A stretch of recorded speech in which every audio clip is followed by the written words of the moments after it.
It's the left-hander out of Rehoboth Beach, Delaware. Mason Fluharty on the slope here in the top of the 8th with the Canadians down 16-6 here on Mother's Day 2023. Mason taking over for Justin Kelly, who gave up a run on 1 hit over 2 innings of work. And Charlie Welch, the first assignment for Fluharty, whose first pitch is fouled back for strike 1. Mike Hanifin back with us. One more inning for Scorekeeper Sunday here in the 8th. You're setting a new personal best this season by being on the air for 5 innings when it's all said and done. I'm going to be exhausted. I don't know how you do it. I have so much admiration for broadcasters in this league. This is not Major League press box. This is different sight lines, different things you have to deal with, and it's quite impressive the job you guys do to describe these games. 1-1 finds the bottom of the zone, a called strike. Well, thanks, Mike. I appreciate that. It's also about 150 degrees in this booth right now. Why do you think I'm as slender as I am? There you go. Who needs a sauna suit when you got the 72-year-old press box here at the historic Rogers Field at Nat Bailey Stadium? 1-2's in the dirt, and it's 2 balls and 2 strikes as Mason Fluharty makes his second outing of the week. This is a guy, Mike, and Mason Fluharty, who could very well be pitching in the big leagues in relatively short order after he was a 5th-round pick last year out of Liberty, made his pro debut with the C's in August down in Eugene, and the 2-2 is a great fastball swung on and missed for strike 3. It's his 10th outing of the year, 1-0 with a 0.79 ERA. He also earned his first professional save a couple of weeks ago in Hillsborough. And earlier this week on May 11th, he gave up an unearned run on 1 hit with a walk and no strikeouts, which is a rarity for Mason Fluharty in that 1 inning of work. Pitches off the extreme, his left side of the rubber. You can say first base side. First base side of the rubber. Painting the picture, remember, Correct. we've got a radio audience in addition to Bally Live and Yeah. MILB TV. So I wouldn't want to be a left-hand hitter facing Fluharty, that's for sure.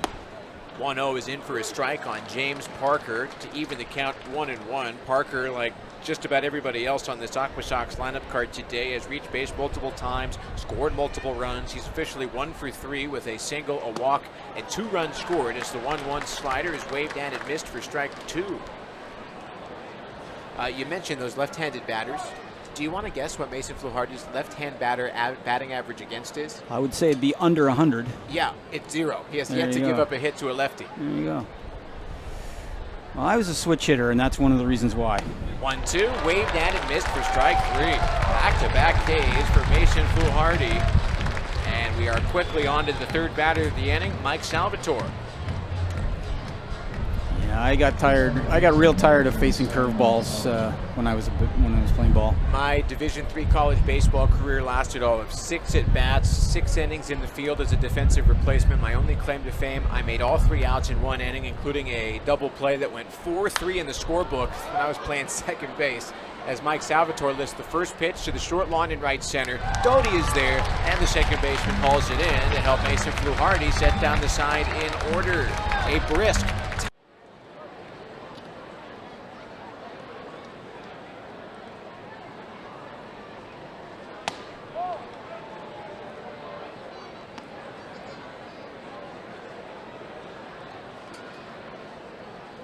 We'll pick up the action here in the top of the 9th with the count 1-0 on Eric Stock as Mason Fluharty goes back out there for another inning. Hot smash to third that it's knocked down by Josh Kasevich, but Stock's going to reach base, and that is how we'll start the 9th.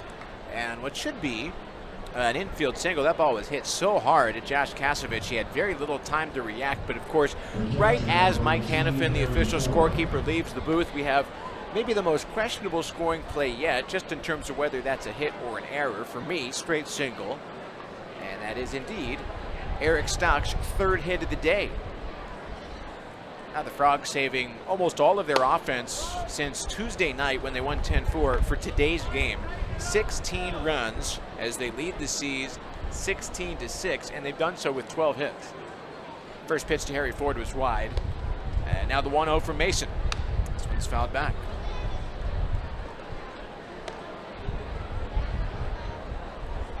Well, Harry Ford, the only Aqua Sox player to not reach base more than once. He's 0 for 4 with a hit by pitch, a steal, and a run scored as he takes the 1-1 for his strike. The wind picking up just a bit. It was blowing out to left, but now it's coming in from Queen Elizabeth Park in center field. Now the 1-2. On the ground, foul. Look out in the Canadiens' dugout. I hope everybody's all right. Everybody kind of scattering, but I see some smiles, which is good. Danny Canales with thumbs up. And shout out to Harry Ford. This young man is just all character and class. After that hot smash, he looked into the dugout, made eye contact with the coaching staff to make sure everybody was okay, put up a thumbs up just to be sure. You saw Canales and Ashley Stevenson giving thumbs up back to him. Been very impressed from what I've heard about Harry Ford off the field, but here on the field, he takes the 1-2 breaking ball for a called strike 3. 0 for 5 with a hit by pitch and a run scored for Ford. And now Ben Ramirez, who has yet to make an out today, single, hit by pitch, walk, double. He scored 3 runs. And now instead of Ben Ramirez, it'll be a pinch hitter as Cole Barr comes up instead. And you know what? Why not let Ben Ramirez hit the showers early? Not just after reaching base 5 times, but that first hit by pitch got him in the head. And he stayed in the game and obviously didn't affect him. He had a great day at the dish as the first pitch to the pinch hitter is a strike. Off day tomorrow, and then we'll speak to you from Giza Stadium in Pasco, Washington, as we make our first visit to the Tri-Cities. 0-1 cut on and missed. 6:30 p.m. on Tuesday, May 16th, as we start that series. A day game on May 17th at 1:30, and there'll be 6:30 starts for most of the rest of the week as well, though there is a doubleheader mixed in because we got to make up that one game that was rained out when Tri-City was here back in April. 0-2 to Barr, just fouled off to the right. And the battle will continue in the 2 spot in the order, but Ramirez replaced by Barr, and Cole trying to battle. Last saw Cole Barr on Friday. He went 0 for 4 and is officially 0 for 12 in the series. 0-2. Fastball called, strike 3. Back-to-back backwards Ks. And that'll bring us to Tyler Locklear. Now, one thing we didn't mention about Tyler Locklear's look today, he's got the Mother's Day pink and white cleats going for him. And it looks like they have purple laces. Runner at first, 2 outs, and the first pitch from Fluharty to Locklear is outside. So we're wrapping up the second of 4 6-game series between the Aqua Sox and the Canadiens this year. The next time these two teams will face each other is June 6th through 11th down at Everett. 1-0 misses away. So it's quickly 2 balls and no strikes on the slugging first baseman, who is 1 for 3 with a sacrifice fly RBI, a walk, a run scored, and a steal. Next pitch. That's just low. So we'll run it to 3 balls and no strikes.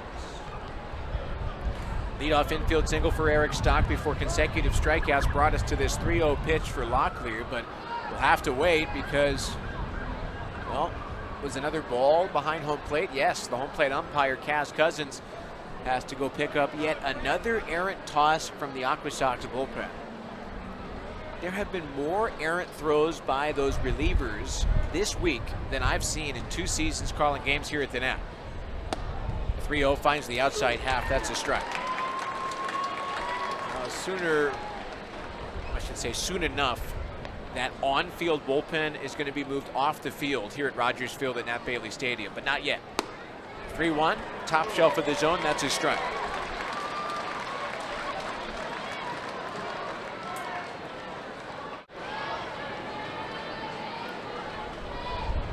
Payoff pitch.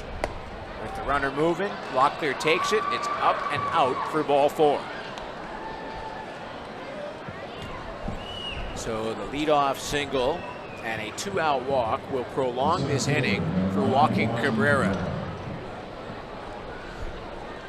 elsewhere in the Northwest League this afternoon, Spokane hosting Hillsborough. It's 8-7 Indians in the top of the 9th.